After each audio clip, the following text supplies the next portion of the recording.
Bora lá, meu povo. Hoje eu quero falar com vocês de Romanos 12:2. Quem aí já ouviu aquela passagem que fala assim, da boa, agradável e perfeita vontade de Deus?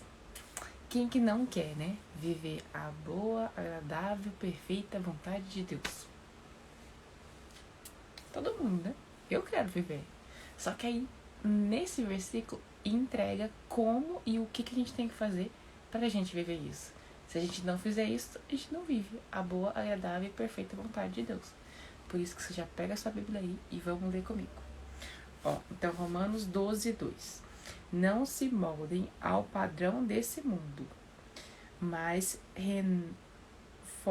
transformai-se pela renovação da sua mente, para que sejam capazes de experimentar e comprovar a boa, agradável e perfeita vontade de Deus. Quais que são os códigos que tem atrás desse versículo? A gente só vai ser capaz de experimentar a boa, agradável e perfeita vontade de Deus se a gente renovar a nossa mente.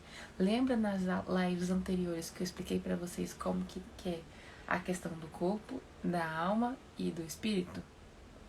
Vocês lembram que, no caso, a alma, ela tem que ser constantemente renovada.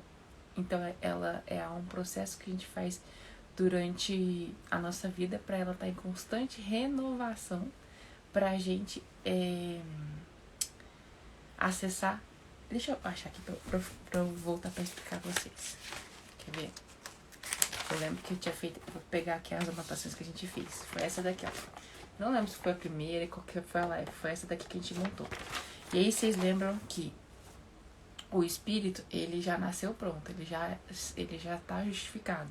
A alma, ela está sendo salva, porque a salvação da alma acontece justamente pela renovação da nossa mente. E é essa mesma renovação da nossa mente que nos torna capaz de experimentar e comprovar a boa, agradável e perfeita vontade de Deus. Vocês lembram que eu fiz até o desenho aqui quando eu expliquei para vocês? Que aí, por exemplo, a alma, que é representada pela nossa mente, ela está sendo salva porque ela está em constante renovação.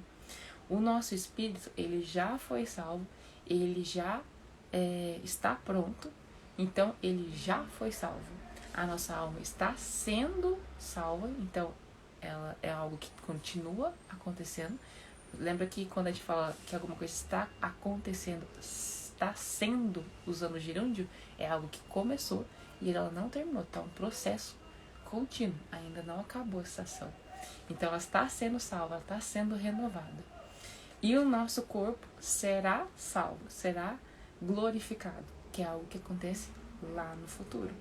Que isso estava lá em Coríntios 15:42. Para quem não está entendendo muito, é só voltar nas lives lá anteriores que eu expliquei esse aqui, que a gente fez esse esquema aqui juntos.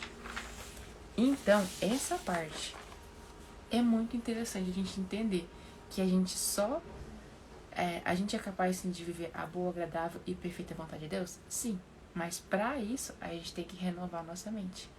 E outra coisa que quando eu entendi, eu fez assim, explodiu a minha cabeça, e eu espero que isso exploda a cabeça de vocês também, é que essa renovação, ela acontece através do quê?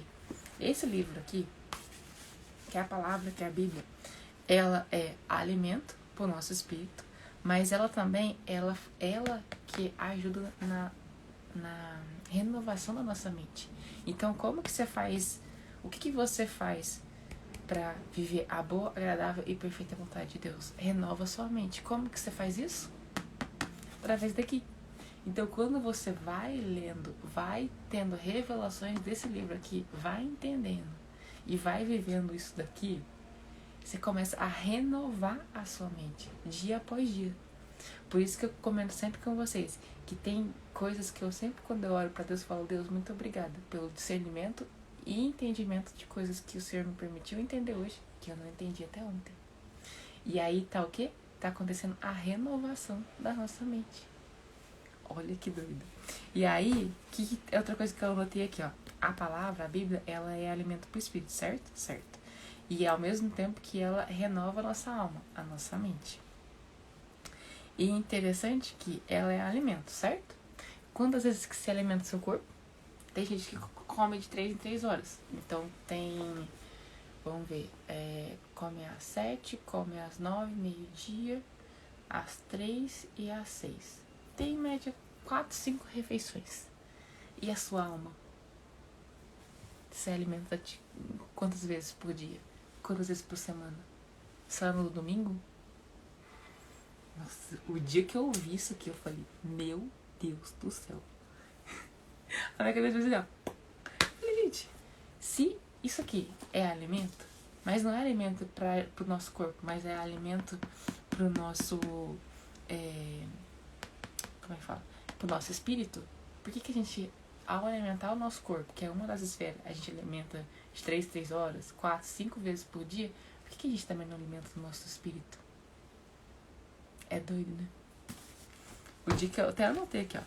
Aí eu pus 1 vez por semana, domingo à noite. Foi bem assim. E eu falei, gente, faz total sentido. Mas são esses tipos de nuances que a gente vai pegando. E eu adoro quando eu entendo essas coisas. Ou que é alguma coisa que eu não sabia, que aí eu descubro. Por exemplo, essa passagem, por exemplo, eu já tinha ouvido outras vezes, mas não com esse entendimento. Que se eu quero viver a boa, agradável e perfeita vontade de Deus, eu tenho que fazer uma coisa, que é renovar minha mente. Que a minha mente esteja em constante renovação. E a mente, ela simboliza o quê? A alma, a nossa alma. E isso acontece através do quê? Isso aqui. Quando a gente alimenta da palavra, a gente lê a palavra, a gente busca por entendimento, a gente está, além de alimentando o nosso espírito, a gente está renovando a nossa mente. Então, isso nos capacita a poder viver a boa, agradável e perfeita vontade de Deus. Enfim, meu povo, eu espero que vocês tenham gostado. Vocês já sabiam disso? Vocês já tinham esse entendimento? Não? Conta aqui pra mim nos comentários. Outra coisa que eu achei muito interessante também. Essa semana a gente já finalizou, semana passada, o livro de Gênesis. Agora a gente tá no livro de Jó, que é um dos livros também muito tops. E eu quero trazer pra vocês, mais pro final agora da semana, algumas revelações do livro de Jó, para vocês verem quanto que esse livro é rico. E ele é um dos livros que foi Moisés quem escreveu, né? Não tem escrito, não tem 100% de chance que foi ele, mas provavelmente foi. E como a gente tá lendo a Bíblia em ordem cronológica, Gênesis tá junto com Jó. Na verdade, no meio de Gênesis que o livro de Jó foi escrito. E é isso. Se vocês ainda não estão participando do Clube do Livro, saiba que o meu Clube do Livro tá aberto. E a gente vai já para nossa 3ª semana, tá bom? Eu montei aqui todo o cronograma. Em 6 meses a gente vai ler toda essa Bíblia aqui, que é a NVI. E esse é o rascunho do cronograma das leituras. Então, a primeira semana foi Gênesis, depois Jó. Depois de Jó, a gente volta para Êxodo, depois Levítico, Números, Deuteronômios, e aí a gente vai seguindo o cronograma. Ao todo, vão ser, se eu não me engano, 27 semanas. E a gente vai finalizar esse livro todo em, se eu não me engano, foi junho que a gente fez o nosso cronograma. E é isso. Se você também quer alguém para ler junto à Bíblia, me chama no direct que eu te passo mais informações, tá bom? Boa noite e até amanhã.